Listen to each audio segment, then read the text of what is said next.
everybody, welcome to the workshop. As you can see, we've got quite a lot of kit in. That's because we've just completed a training weekend, and one of the questions that gets repeatedly asked by our new students is, how do I look after my sword? When they've got a brand new steel sword and you've spent a lot of money on it, the last thing you want it to do is get rusty or have razor sharp nicks along the edge called burrs. So what we're going to do is we're going to have a look today at a steel sword and the best way to maintain it.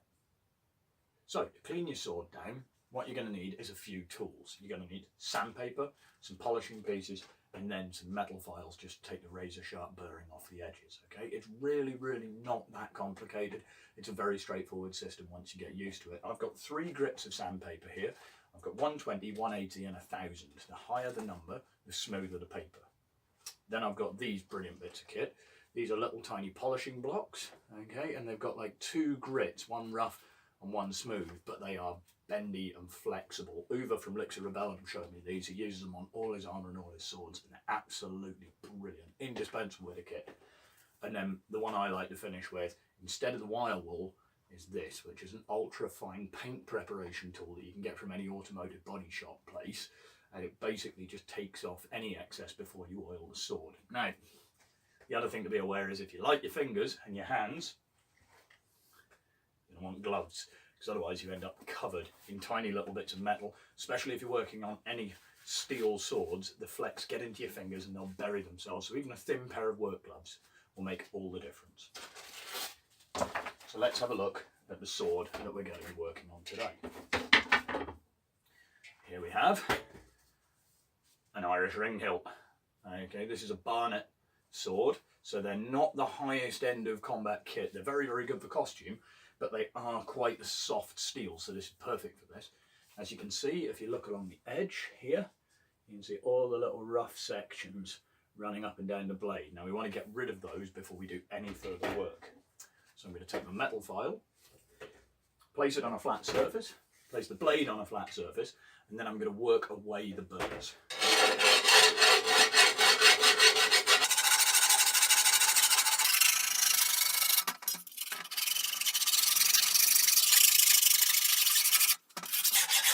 Now it is important to remember you're not trying to sharpen the sword, so you're working away from the edge, then back to it to finish it, turn it over, do the same on the other side, and then flat down the edge as well, so you're not putting a sharp edge on the blade.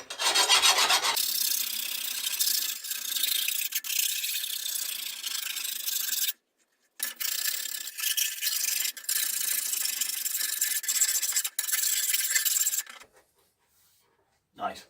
So, once it's all cleaned down, you've got rid of all those rough spots, you can run your fingers along it without your gloves snagging anywhere. There you go. If you've got that, then you're ready to start the cleaning process. So as you can see, there's a little bit of rust and tarnish up on the furniture, up at the top, on the crossguard, and lots around the pommel. It's where it's been left out and allowed to get damp. So the first thing I'm going to do is take a chunk of my 120 grit paper. Now, it's important to note, steel has a grain. Okay, metal, much like wood, has a grain, a direction it runs in. So what you want to do is test a little area first. I know this blade, the grain runs this way to this way on the blade and crossways on the guard, which makes it quite difficult to clean. But there you go. So what you've got to do next, take your paper and rub the entire blade down.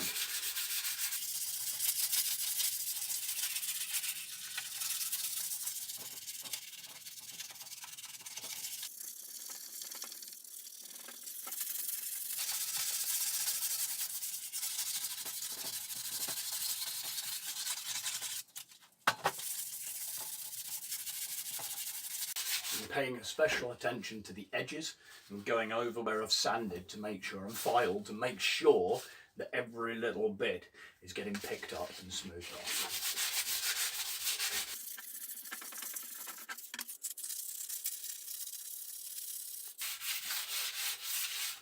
So that's the blade 120. Now I'm going to do the furnishings, the crossguard and the pommel.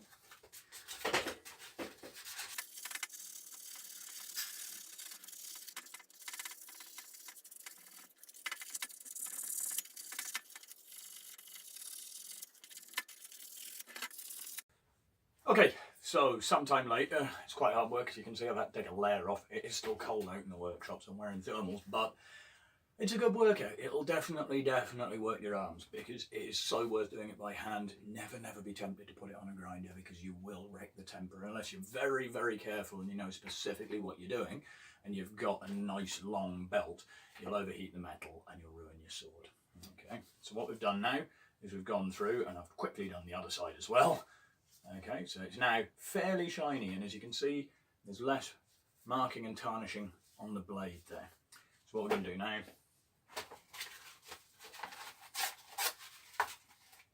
is go for our first go over with the 1000 grit. Now, if your sword is fairly well maintained on a regular basis, this is the stage you'll be starting from after most practices, most tournaments, everything, because they won't get rusted. Our kit does, because it gets left out on display regardless of the weather. Kit picks up damp, and then by the time we get it back to HQ and cleaned down, it's picked up some fairly hefty surface rust, which means a lot more cleaning off. No amount of oiling's ever managed to stop that, not even WD-40. So you can take the 1000 grit, and this creates a very fine layer of tiny bits of steel dust, and starts to take out the brushing marks from where we've been sanding it previously.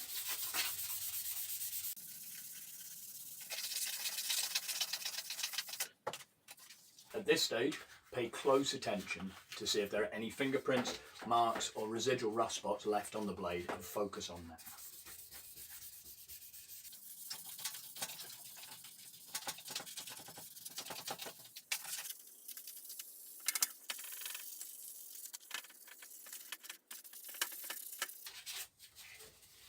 And the other side.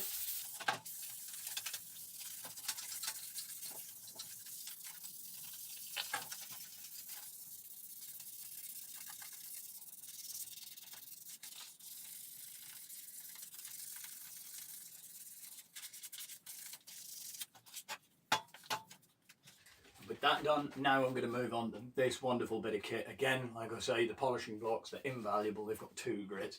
If you're wondering where on earth you're going to get all this kit and how on earth am I going to find all of this sandpaper and files and polishing blocks and everything, there's a link down there to our Amazon affiliate store, and you can find everything that we use there. We've tried and tested them all. We know they work and they're good kit. Okay, here we go then. On with the buffing block.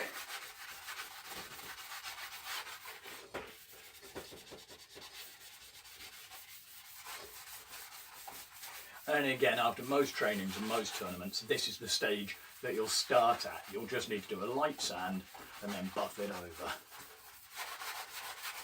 With that first going over with the rougher side of the block, I've now taken out most of the scratch marks, so you can see it's starting to get a nice shine on it. I'm not going for a mirror polish, that's very important. I don't want a mirror polish. What I want is a nice clean shine that looks like a sword but isn't highly reflective. So first going over with the rough side, now we're going to spend a bit of time and focus around the furniture.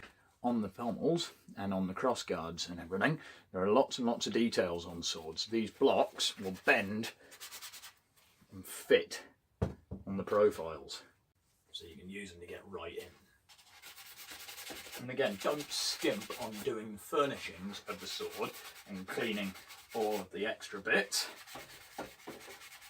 because if there's rust left on the crossguard or the pommel, it'll creep down onto the blade really quickly.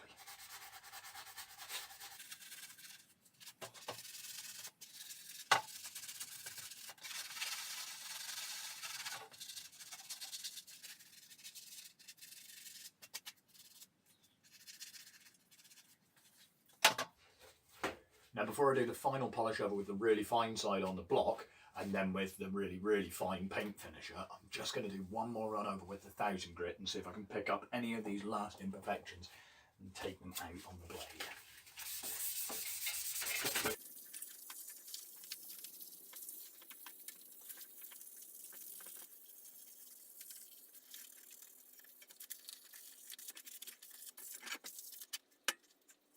Okay, cool. So I'm relatively happy with the finish on this now. Obviously, I'm not going for a mirror polish.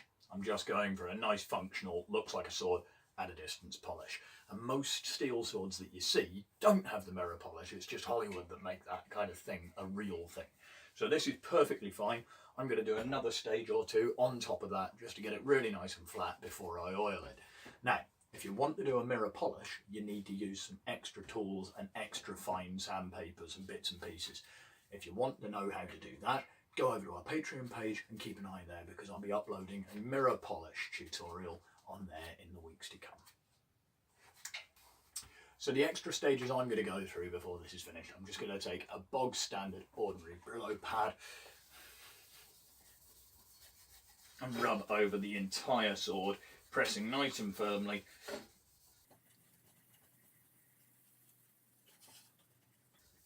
And this just cleans up any excess that's been left on the blade, or anything that's inside any of the deeper scratches on the blade surface.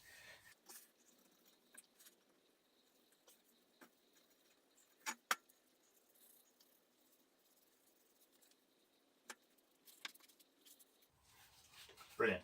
Now I'm back to the really fine surface on the block, just to get right in on these last bits and make sure any of the last marks are taken out.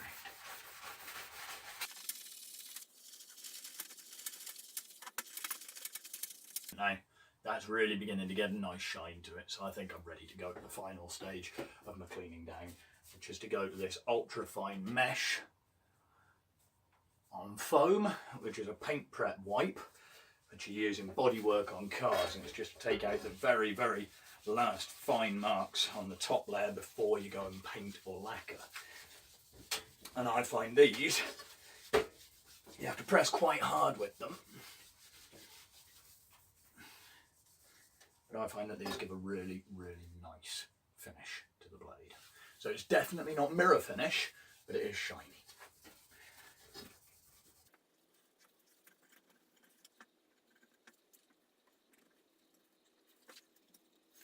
As you can see, it does take a bit of time to get a really nice finish over the sword, but again, this one wasn't in the best condition when we started.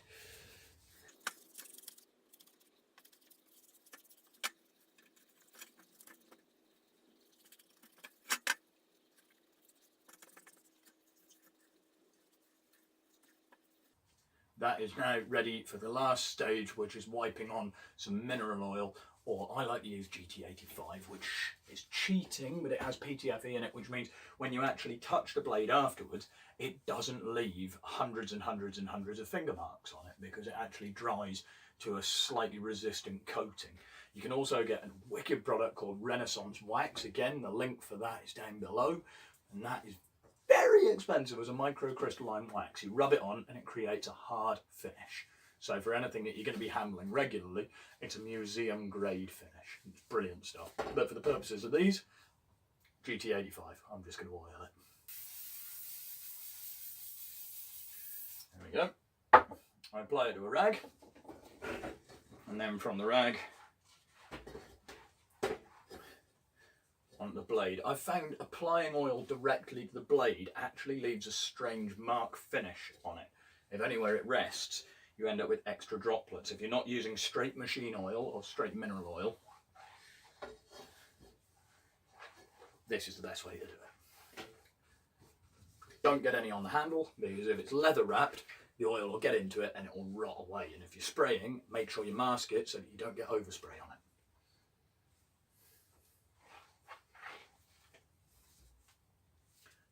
And that's it. There we have the finished item. One nice, clean, rust-free, shiny sword with no sharp edges. So there you have it, one rust-free, shiny sword. If you found the video useful, give us a like and a subscribe. Like I say, all of the links down below for any of the equipment that I've used in this video are available through our Amazon affiliate store. And if you found it useful and you'd like to help support the Historical Combat Company, please consider signing up as a Patreon. Thanks very much, and we'll see you next time in the workshop.